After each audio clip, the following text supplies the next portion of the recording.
In today's video, I'm going to teach you how to insert a date picker in Google Sheets. Fix today here. Let's begin. Open your web browser and go to sheets.google.com, then sign into your Google account. Next, open the spreadsheet where you want to add the date picker.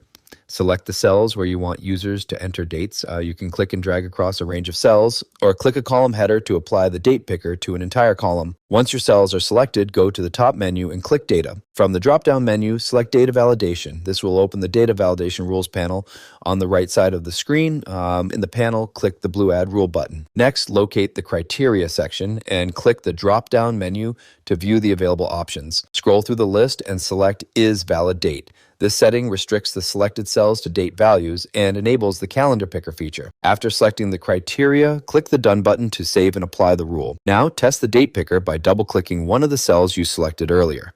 A calendar picker will appear, allowing you to choose a date directly from the pop-up calendar instead of typing it manually. Select any date from the calendar and Google Sheets will automatically insert it into the cell. Your date picker is now ready to use and will be available in all cells covered by the data validation rule. And that's it for this tutorial. If you have any questions or suggestions, feel free to leave a comment down below. If you'd like to see more videos like this, the subscribe button is free and helps support the channel so I can keep making helpful tutorials for you. I'll see you in the next video.